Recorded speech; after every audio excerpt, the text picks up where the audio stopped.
ښوونځی ستاسې په کور کې. د سپېڅلي او مهربان رب په نامه السلام علیکم قدرمنو زده کوونکو. هیله لرم چې روغ او جوړ به یاست.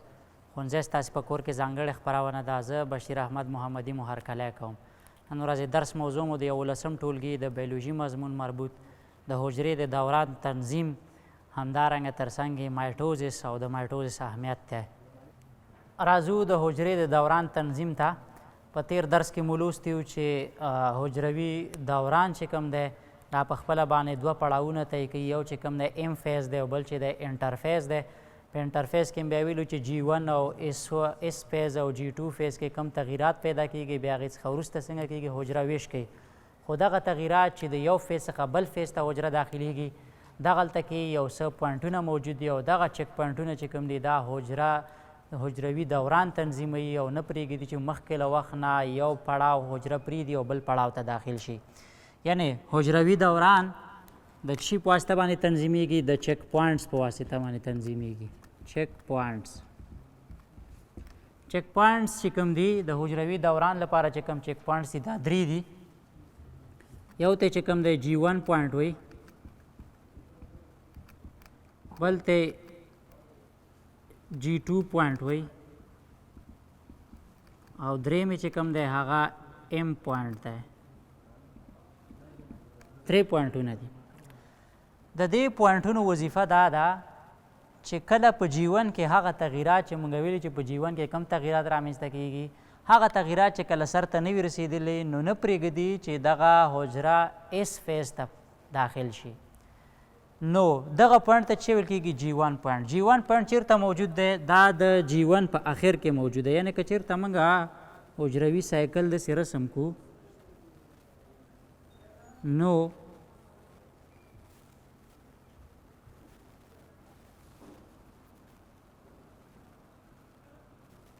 مونږ ویلو چې د دې ځای څخه څنګه شروع کېږي؟ انټرفیز شروع کېږي او دا چې دی دا G1 دی. بیا ورپسې چې دی G2 اس فیز دی او ورپسې G2 فیز دی او بالاخره چې شروع کېږي مایټوزس دی. مایټوزس پړاو ترسره کېږي. نو دغه ساحه چې دې ځای نه داسې شروع شوې ده تر دغه ساحې پورې مکمل دغه پړاو ته موږ څه ویلو؟ دې ته موږ ویلو انټرفیز. انټرفیز هغه پړاو چې حجره د ویش لپاره پکې آماده کېدله. نو د G1 په اخر کې دلته کې یو پوینټ موجود دی او دغه پوینټ ته چې ویل کېږي؟ دې ته ویل کېږي G1 پوینټ. د دې پوینټ وظیفه دا ده چې هغه تغییرات یا حجرې هغه آمادګي چې په G1 کې صورت نیسي که چېرته د دې څخه یوه نیمګړتیا هم موجود وي نو دغه G1 پوینټ د حجرې ته اجازه نه ورکوي چې اس فیز ته داخله شي. مثال په ډول باندې په دلته کې څه کېږي؟ پروټین سینتیزس یا د پروټین جوړېدل. همدارنګه د DNA د ریپلیکیشن لپاره انزیمونه که چېرته هغه انزیمونه جوړ نه شي نو دغه حجره نه پرېږدي چې اس فیز ته داخله شي. دا د G1 پوینټ وظیفه ده. دلته کې که په G1 کې ټول کارونه سرته ورسیږي نو د دې G1 په واسطه باندې څنګه کېږي؟ G1 پوینټ په واسطه باندې ریډ کېږي، لوستل کېږي. که چېرته نیمګړتیا موجوده وه بیرته یې ریورس کوي او که چېرته نیمګړتیا نه وي موجوده حجرې ته اجازه ورکوي چې تر څو کم پړاو ته داخل شي؟ اس پړاو ته داخل شي. G2 پوینټ چې کوم دی دا د G2 په آخر کې موجود دی. په دغه ساحه کې په اس برخه کې پوینټ نشته. دې ته چې ویل کېږي G2 پوینټ. اس فیز کې نشته دی. G2 پوینټ څه کوي؟ ټول هغه تغییرات هغه چینجز چې په اس فیز او په G2 فیز کې ترسره کېږي د G1 پوینټ په واسطه باندې ریډ کېږي یا لوستل کېږي. مثال موږ وایو چې په اس فیز کې څه کېږي؟ DNA ریپلیکیشن یا DNA دوه چنده کېږي. بل سنټریول چې کوم دی دوه چنده کېږي یا ډیوایډ کېږي.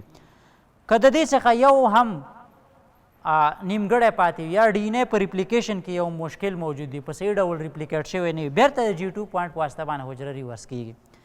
او په G2 پوینټ کې موږ ویل چې دلته کې انزیمونه جوړېږي، پروټین جوړېږي، ATP جوړېږي، RNA جوړېږي. که دې څخه یو هم جوړ نه و یا پکې نیمګړتیا موجوده وه بیا هم د G2 پوینټ په واسطه باندې حجره دوباره څنګه کېږي؟ ریورس کېږي. خو درېیم پوینټ یا M پوینټ چې ورته ویل کېږي هغه بیا په مایټوزس پړاو کې ده. موږ مایټوزس ویشلی و. مایټوزس کې موږ ویلو چې مایټوزس بیا څلور نورو برخو باندې ویشل شوی. یو ته موږ ویلی پروفیز، بل ته م ویلی میټافیز، بل ته م ویلی انافیز او بل ټیلوفیز. اخرنی یا ایم پوینټ چې کوم دی دا د میټافیز په اخر کې موجود وي. میټافیز په اخر کې تر څو چې د میټافیز پر اخره پورې چې کوم کارونه ترسره کیږي، یا مثال په ډول باندې د سپنډل فایبرونو جوړېدل، کروماتین په کروموزوم بدلیدل، د هستوي غشا له منځه تلل، او همدارنګه د کروموزومونو په ایکواټوریل پلیټ یا په مرکزي برخه کې واقع کېدل. که دغه کارونه نه وي ترسره شوي نو دغه ایم پوینټ چې کوم دی اجازه نه ورکوي چې تر څو انافیز پړاو شروع شي. نو دغه درې پوینټونه څه کوي؟ دا د حجرې دوران تنظیموي، چې دغه ټول تنظیم ته چې ویل کېږي د حجروي ویش د دوران تنظیم. او د چا په واسطه صورت نیسي؟ د چک پوینټس په واسطه باندې، چې درې دي، G1 G2 او همدارنګه ایم پوینټ. ګرانو زده کوونکو راځو بلې موضوع ته، مایټوزس.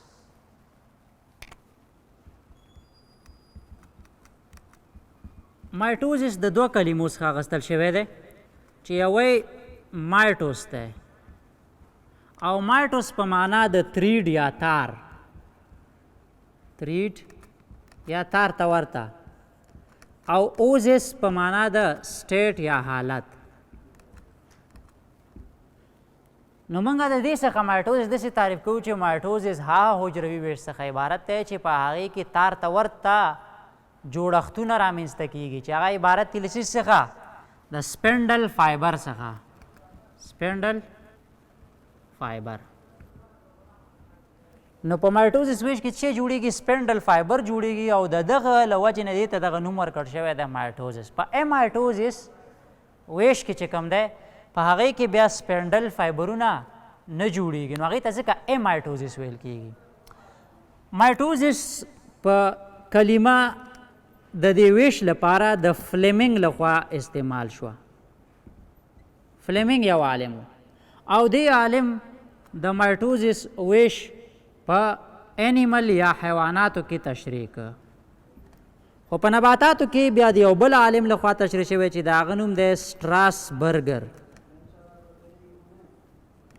سټراسبرګر په څه شي کې تشریح کړ؟ په پلانټس یا نباتاتو کې. منګه ویو چې د مایټوزس ویش چې کوم دی دا څنګه کیږي؟ دا په سوماټیک سیل کې ترسره کیږي. کوم حجراتو کې؟ سوماټیک سیلز، یا دې ته جسمي حجرات وایي.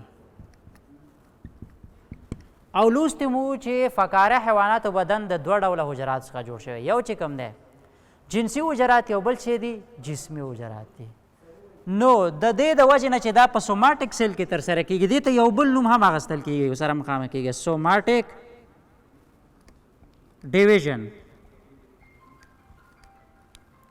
خو دا یو خبره یاد ساتئ چې زیاتره وخت په سوماټیک سیل کې ترسره کیږي، خو ترڅنګ یې په جنسي حجراتو کې هم صورت نیسي.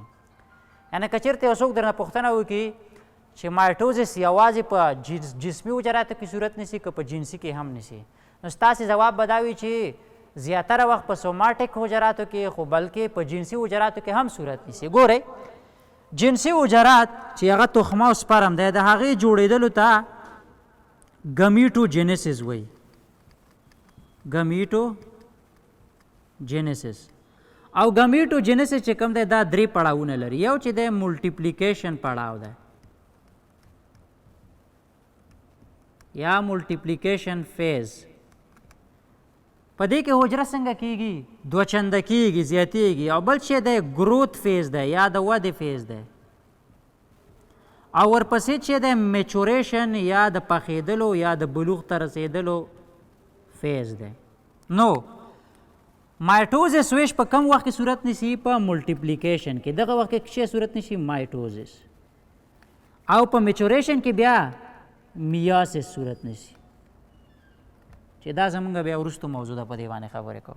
نو په ګمیټوجینیسس کې یا په جنسي حجراتو کې هم مایټوزس صورت نیسي، خو یوازې په یو فیز کې چې هغه فیز چې دی ملټیپلیکیشن فیز دی. مایټوزس ویش کې د یوې حجرې څخه یعنې د مورنۍ حجرې څخه دوه داسې لورنۍ حجرې لاسته راځي چې د کروموزومونو شمېر د مورنۍ حجرې سره مساوي وي. مثال په ډول مورنۍ حجره ده هغه 2n ده، خو که چېرته مایټوزس ویش صورت ونیسي نو د دې نه به دوه داسې حجرات لاسته راشي چې دواړه بچې لري 2n لري، یعنی دغه لورنۍ حجرې یا ډاټر سیل چې ورته وایي دا د مورنۍ حجرې یا د پیرنټ سیل سره څنګه ده مساوي کروموزومونو شمېر لري. نو د دې د وجې نه دې ته یو بل نوم هم اخیستل کېږي چې ورته ویل کېږي اکویژنل ډیویژن. نو بل نوم یې څه شو اکویژنل ډیویژن. نو تاسې دغه دریو نومونو سره که مخامخ کېږئ ټول یو معنی لري، مایټوزس یا سوماټیک ډیویژن یا اکویژنل ډیویژن. مایټوزس ورته ځکه وایي چې په دې کې سپینډل فایبرې جوړیږي. سوماټیک ډیویژن ورته ځکه وایي چې زیاتره وخت په سوماټیکو حجراتو کې صورت نیسي. اکویژنل ډیویژن ورته ځکه ویل کېږي چې د ویش په آخر کې د مورنۍ حجرې څخه دوه داسې لورنۍ حجرې لاسته راځي چې د کروموزومونو شمېر د مورنۍ حجرې سره مساوي وي. مایټوزس ویش دوه پړاوونه لري، یو ته یې کیریوکاینیسس وایي او بل ته ویل کېږي سایټوکاینیسس. کیریوکاینیسس په معنا د هستې ویش او سایټوکاینیسس په معنا د سایتوپلازم ویش. یعنی لومړی هستوي ویش صورت نیسي، وروسته بیا سایټوپلازم څنګه کېږي ویشل کېږي، په حجروي غشا کې انویجنیشن پیدا کېږي او د انویجنیشن په آخر کې بالاخره دا حجره په دوو نورو حجرو باندې څنګه کېږي ویشل کېږي، دوه نوې حجرې لاسته راځي. د کیریوکاینیسس پړاو چې کوم دی دا بیا په خپله باندې څلور فرعي پړاوونه لري چې یو ته چې ویل کېږي پروفیز، بل ته ویل کېږي میټافیز،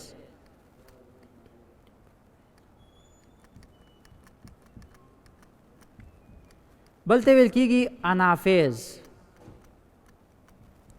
او اخرنی ټیلوفیز دی. د دې ټولو د یادولو لپاره تاسې باید یو شارټکټ یاد کړئ چې PMAT. دغه شارټکټ به یادوئ چې تر څو په منظم ډول یاد کړئ. یعنې لومړی پروفیز صورت نیسي، بیا میټافیز، بیا انافیز او بیا ټیلوفیز. راځو دغه ټول پړاوونه او ترڅنګ یې سایټوکاینیزس په تفصیل سره لولو. ګرانو زده کوونکو کله چې حجره یو ویش لپاره ماده کېږي موږ ویلو چې هغه پړاو څه دی، هغې پړاو ته موږ نوم ورکړی و انټرفیس. په انټرفیس کې به څه موجودي؟ ګوره انټرفیس کې دغه حجره چې کوم دی هستوي غشام لري او دغه هستوي غشا چې کوم ده چې دا ډبل ممبران ده او سوري پکې موجود دي چې ته چې ویل کېږي نیوکلیر پور ویل کېږي. په داخل کې چې موجود دي کروماټین فایبرې موجودې دي او دلته کې چې موجود دی دلته کې سنټریول موجود دی. دا چې دی دا یوه داسې حجره ده چې دا چې دا آماده شوې ده د ویش لپاره. نو موږ وایو چې کله چې ویش کوي لومړی به څه کېږي؟ لومړی به هستوي ویش صورت نیسي. د هستوي ویش څخه وروسته به څنګه کېږي؟ سایټوپلازم ویش کوي. نو کله چې هستوي ویش صورت نیسي هغې کې څلور پړاوونه وي. لومړی چې ویشل شروع کېږي پروفیز پړاو. پروفیز موږ په دوو برخو ویشو، یو چې دی ارلی یا مخکې پروفیز دی، بل چې دی لیټ یا وروستنی پروفیز دی. لیټ پروفیز او ارلی پروفیز. په ارلی پروفیز کې څه کېږي؟ ارلی پروفیز کې دلته خو هستوي غشا شته دی. موږ وایو چې ارلی پروفیز کې هستوي غشا څنګه کېږي؟ له منځه تللو باندې شروع کوي. نو دا موږ په ډاټ باندې ښیو. بل طرف ته دلته کې چې کم کروماټین دي دغه کروماټین څنګه کېږي؟ دا کنډینس کېږي یعنې ډبلیږي او په چی باندې بدلیږي؟ په کروموزوم باندې بدلیږي. ترڅنګ چې دلته کې کم سنټریول موجود دي، دا سنټریول چې کم دی دا حرکت کې قطبینو ته یو په یو قطب کې پات کېږي او بل چې دی بل قطب ته حرکت کوي. نو په لنډ ډول داسې وایو چې په ارلی پروفیز کې کم شیان صورت نیسي؟ یو دا چې هستوي غشا له منځه ځي، دویم کروماتین په کروموزوم بدلیږي او دریم سنټریول قطبینو ته حرکت کوي. دغه درې کارونه پکې صورت نیسي. په لیټ پروفیس کې چې کله لیټ پروفیس صورت نیسي نو لیټ پروفیس کې څه کیږي؟ دلته که دغه حجره موږ بیرته رسمه کړو او لیټ پروفیس ته وګورو، هستوي غشا په مکمل ډول له منځه ځي.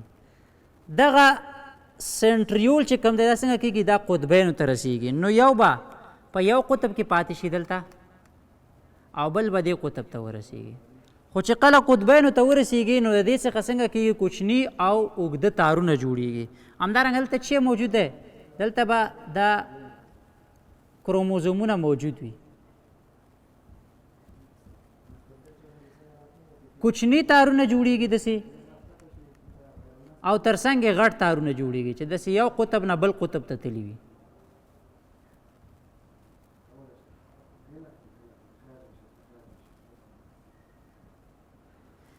دغه کوچني تارونه چې کوم دي دې ته ایسټر ری ویل کېږي.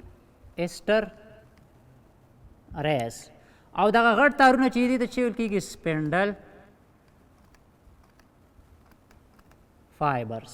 نو دلته نه معلومیږي موږ څه ویو چې په لیټ پروفیس کې څه ترسره کېږي؟ یو دا چې سنټریولونه قطبینو ته رسیږي، د سنټریول څخه ایسټر ری جوړیږي، سپینډل فایبر جوړیږي او سپینډل فایبرونه څه سره وصل کېږي؟ د کروموزومونو سره وصل کېږي. دغه سپینډل فایبر چې په دوه ډول، یو ګوره دغه دی چې د کروموزوم سره نه دی وصل شوی، دې ته کانټینیوس سپینډل فایبر وایي. کوم چې د کروموزوم سره وصل شوی دلته کې دې ته چې ویل کېږي؟ دې ته ویل کېږي ډسکانټینیوس یا دې ته کروموزومل سپینډل فایبر هم ویل کېږي.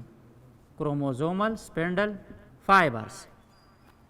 د دې څخه وروسته څه کېږي؟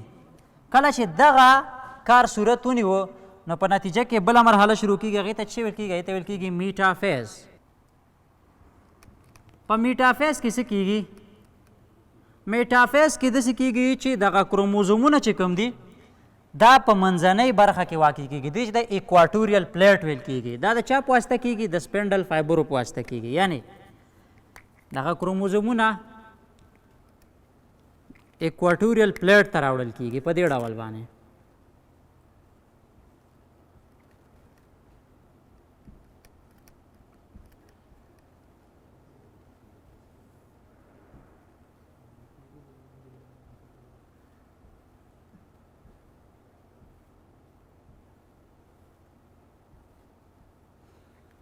او دغه کار د څه په واسطه باندې صورت نیسي؟ دا د سپینډل فایبرونو په واسطه صورت نیسي. دغه سپینډل فایبرونه چې کوم دي که دلته غیر منظم دي، تاسې ګورئ دلته څه کوي؟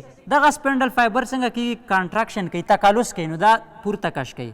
که دا چېرته بره واقع وي نو دغه لاندې کنټراکشن کوي، لاندې راکش کوي او بالاخره په منځني خط باندې څنګه کوي؟ واقع کوي چې دې ته چې ویل کېږي؟ ته ایکواټوریل پلیټ ویل کېږي. یعنې په میټافیز مرحله کې څه کېږي؟ میټافیز مرحله کې کروموزومونه په مرکزي برخه کې څنګه کېږي؟ واقع کېږي. وروسته د میټافیز څخه انافیز شروع کېږي. په انافیز کې څه کېږي؟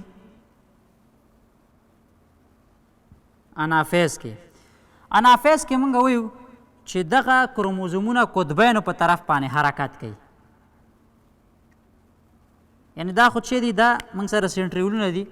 د سنټریولونو څخه چې کوم دی یو داسې فایبر راغلی، بل هغه فایبر دي چې هغه فایبرونه د کروموزوم سره وصل شوي.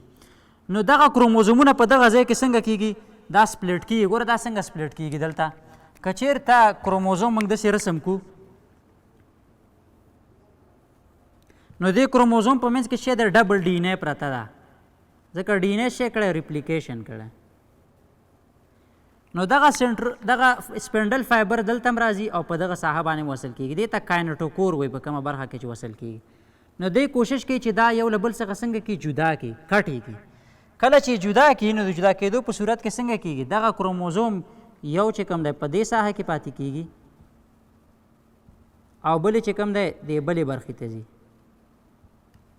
خو د دغه کروموزومونو ترمنځ چې کله سنټریول ویشل کېږي ترمنځ یې څنګه کېږي؟ یو تار جوړیږي فایبر جوړیږي چې دغه فایبر ته چې ویل کېږي دې ته ویل کېږي انټرزونل فایبر. انټرزونل فایبر. نو دلته څه کېږي موږ وایو چې کروموزومونه د قطبینو په طرف حرکت کوي. په کم پړاو کې؟ په انافیز کې. انافیز پسې ټیلوفیز پړاو شروع کېږي. موږ وایو چې ټیلوفیز چې کوم دی دا د پروفیز معکوس عملیه ده. په پروفیز کې موږ ویلو چې هستوي غشا له منځه ځي، دلته هستوي غشا بیرته څنګه کېږي؟ راښکاره کېږي. کروماتین په کروموزوم بدلېږي، دلته کروموزوم په کروماتین بدلېږي. سنټریولونه قطبینو ته دلته سنټریول چې کوم دی بیا له منځه ځي. دلته سپینډل فایبرونه جوړېدل، دلته سپینډل فایبر څنګه کېږي؟ له منځه ځي. نو ګورئ دلته کې به هستوي غشا بیرته څنګه شي؟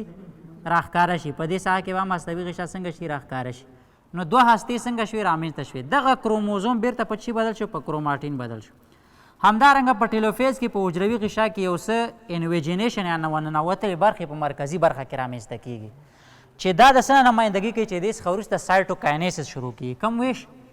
سایټوکاینیسس. او سایټوکاینیز چې د سایټوپلازم ویش دی. څه کېږي؟ دغه انویجنیشن یو بل ته نږدې کېږي، سره ورځي. نو کله چې یو بل ته نږدې شي نو داسې شکل ورکوي. دا به دې ته ورنږدې شي او دا به بالاخره دې ته رانږدې شي. دلته کې چې هسته پاتې شوه. بالاخره به دغه دواړه برآمدګیان یو بل سره ورشي او بالاخره دوه نوې حجرې به څنګه شي؟ لاسته راشي. دلته کې چې حجره وه دا څه وه؟ دا 2n وه. او دلته چې حجرات لاسته راغله دا هم څه دي؟ دا هم 2n ده او دا هم 2n ده. دوه حجرې څنګه کېږي؟ لاسته راځي. دا مایټوزس. ګرانو زده کوونکو راځو د مایټوزس اهمیت ته چې د مایټوزس اهمیت څه شی دی. د مایټوزس لومړی اهمیت څه شی دی؟ موږ وایو چې دا په وده کې مرسته کوي. څه شي کې مرسته کوي؟ وده کې. هیلپس ان گروث. په وده کې مرسته کوي. لکه زایګوټ چې کوم دی په دې کې مایټوزس ویش ترسره کېږي او بالاخره زایګوټ چې کوم دی دا په یو انسان باندې بدلیږي چې دغه ټول ویش د چی په واسطه صورت نیسي؟ دا د مایټوزس په واسطه باندې صورت نیسي. دوهم چې کوم دی دوهم د مایټوزس دوهم اهمیت دا دی چې دا څه شي کې برخه اخلي؟ هیلپس ان ریجنریشن. ریجنریشن معنا دوباره ترمیم. که چېرته زموږ پوستکی زخمي شي او برخه یې کټ شي نو شاوخوا حجراتو کې مایټوزس ویش صورت نیسي او بالاخره دغه ساحه څنګه کېږي؟ دوباره جوړېږي یا ریجنریشن ورکوي. دریم اسیکشول ریپروډکشن کې مرسته کوي. اسیکشول ریپروډکشن یا غیر زوجي تکثر. دا په چی کې؟ په نباتاتو کې. پلانټس. کله چې په نباتاتو کې غیر زوجي تکثر صورت نیسي، یعنې غیر زوجي تکثر په نباتاتو کې په دوه ډوله، یو چې د کلمي ده او بل چې د پیوند دی. نو کله چې کلمي یا پیوند سر ته ورسیږي نو دا چې کله په یو بالغ نبات باندې بدلیږي دا د مایټوزس د وجې نه بدلیږي. او څلورم په حجراتو کې د کروموزومونو شمیر ثابت ساتل. د مایټوزس په واسطه باندې په حجراتو کې د کروموزومونو شمیر څنګه کېږي؟ ثابت ساتل کېږي. مورنۍ حجره چې دوه سیټو کروموزومونه ولري ترڅنګ چې لورنۍ حجرې لاسته راځي هغې کې به هم د کروموزومونو شمیر څنګه وي؟ دوه سیټه وي. یعنې 2n حجرې څخه 2n حجرې لاسته راځي. هېڅکله داسې نشي کېدی چې په حجره کې د کروموزومونو شمیر 2 سیټه وي او په لورنۍ حجراتو کې د کروموزومونو شمیر 4 سیټه یا نیمایي وي. ګرانو زده کوونکو دا د نن ورځې درس تر بیا چې د بلې موضوع سره ستاسې په درانه خدمت کې حاضرېږم تر هغې مو په لایزال رب سپارم. هر چیرې چې یاست خوښ او خوشحاله اوسئ. د الله په امان.